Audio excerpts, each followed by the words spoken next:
अस्सलाम वालेकुम, welcome back in my YouTube channel. मैं होम्योपैथिक डॉक्टर हबीबा अख्तर, आप सबका वेलकम मेरी यूट्यूब चैनल पे। आज की जो मेरी वीडियो है वो एस्ट्रोजन हार्मोन पे है। कल हमने प्रोजेस्टेरॉन को डिस्कस किया था, तो अगर उससे रिलेटेड कोई भी क्वेश्चन है तो आप कमेंट बॉक्स में मुझसे पूछ सकते हैं। एस्ट्रोजन हार्मोन और प्रोजेस्टेरॉन दोनों मैंने आपको बताया था ये सेक्स हार्मोन्स होते हैं, लेकिन इनके फंक्शंस डिफरेंट होते हैं। तो आज हम बात करेंगे एस्ट्रोजन पे, उसकी सिक्रीशन कहाँ कहाँ से होती है और इसके फंक्शन क्या क्या होते हैं। एस्ट्रोजन हार्मोन सिक्रीट कहाँ से होता है? ये एड्रिनल ग्लैंड से होता है, फैट सेल से होता है, ब्रेस्ट टिश्यूज से इसकी सिक्रीशन होती है और मेनली ओवरी से इसकी सिक्रीशन होती है। मेल और फीमेल दोनों में ये हार्मोन सिक्रीट होता है, लेकिन मेल के मुकाबले में फीमेल में इसकी सिक्रीशन की क्वांटिटी ज़्यादा होती है। अब बात करते हैं इसके काम की। बेसिकली हमारी बॉडी में करता क्या है, मेल और फीमेल में ये बेसिकली रेगुलेट करता है और डेवलप करता है, डेवलपमेंट का बाइस होता है सेकेंडरी सेक्स कैरेक्टरिस्टिक्स का और रिप्रोडक्टिव सिस्टम का। फीमेल में प्यूबिक और फेशियल हेयर की ग्रोथ, इसके अलावा वॉइस का चेंज, क्योंकि फीमेल की जो वॉइस होती है मेल के वॉइस से डिफरेंट होती है। इसके अलावा ब्रेस्ट डेवलपमेंट और हिप की शेप और साइज़ वगैरह। मेल में सेम प्यूबिक और फेशियल हेयर, बॉडी मास यानी अगर मेल का बॉडी लैंग्वेज देखी जाए तो फीमेल के मुकाबले में वो ज़्यादा हैवी होता है। इसके अलावा हाइट और एडम्स एप्पल यानी गले के साइड पर यानी नेक के साइड पर फ्रंट साइड पे एक उभार होता है। फीमेल में इतना ज़्यादा प्रोमिनेंट नहीं होता, लेकिन मेल में वो बहुत ज़्यादा प्रोमिनेंट होता है।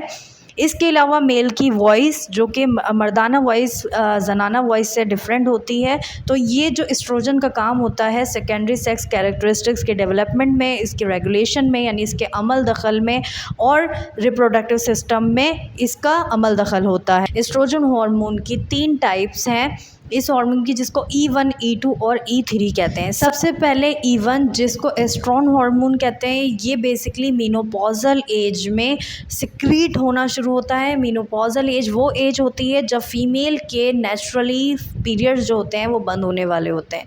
इसके अलावा एस्ट्राडियोल जिसको E2 कहते हैं, ये नॉन प्रेग्नेंट वुमेन में सिक्रीट होता है हार्मोन। एक और हार्मोन है लास्ट एस्ट्रियोल जिसको E3 कहते हैं, ये प्रेग्नेंट वुमेन में यानी ड्यूरिंग प्रेगनेंसी वुमेन में सिक्रीट होता है। अब हम बात करते हैं, अगर ये हार्मोन हमारी बॉडी में इसका लेवल लो हो जाए तो हमारी बॉडी किन किन मुसीबतों का सामना करना पड़ सकता है। सबसे पहले तो फीमेल की हड्डियों में बहुत ज़्यादा दर्द रहना और शुरू हो जाता है, क्योंकि मीनोपॉजल एज में जब ये नेचुरली बंद होता है तो कैल्शियम लेवल जो होता है, एस्ट्रोजन हार्मोन कैल्शियम की फॉर्मेशन में, कैल्शियम के बनने में बहुत ज़्यादा इंपॉर्टेंट रोल प्ले करता है। तो जिस वक्त मीनोपॉजल एज में ये हार्मोन नेचुरली बंद हो जाता है, ये बनता नहीं है, तो उस वक्त फीमेल की हड्डियों में बहुत ज़्यादा दर्द रहना और शुरू हो जाता है और बाज़ औक़ात ऑस्टियोपोरोसिस यानी जिसको हड्डियों का भुरभुरापन कहते हैं उसका भी सामना करना पड़ सकता है। अगर इस हार्मोन की सही से आपकी बॉडी में सही क्वांटिटी में ये हार्मोन सिक्रीट ना हो रहा हो तो उस वक्त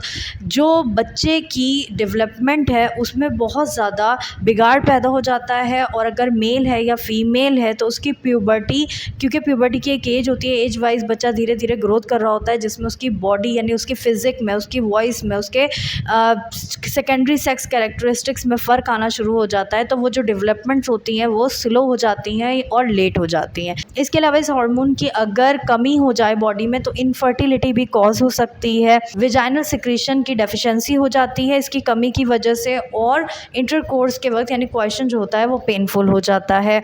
हॉट फ्लैशेस वगैरह आना फीमेल को, तो इस हार्मोन के कम होने के ये कुछ सिम्टम्स हैं। अब मैं आपको बताऊंगी अगर इस हार्मोन की ज़्यादती आपकी बॉडी में हो जाए तो कौन कौन से सिम्टम्स हो सकते हैं। सबसे पहले तो आप वेट गेन करना शुरू हो जाएंगे, यानी आप में मोटापा आना शुरू हो जाएगा, हेयर लॉस होना शुरू हो जाएंगे, हेयर फॉलिंग बहुत ज़्यादा होना शुरू हो जाएगी, मिजाज बहुत ज़्यादा चिड़चिड़ा रहना शुरू हो जाएगा, ब्रेस्ट में टेंडरनेस यानी एक हार्डनेस, पेन होना शुरू हो जाएगा ब्रेस्ट में। कुछ अलामात थी जो कि इस हार्मोन की ज़्यादती होने से आपकी बॉडी में पैदा हो सकती हैं या कमी होने से आपकी बॉडी में पैदा हो सकती हैं।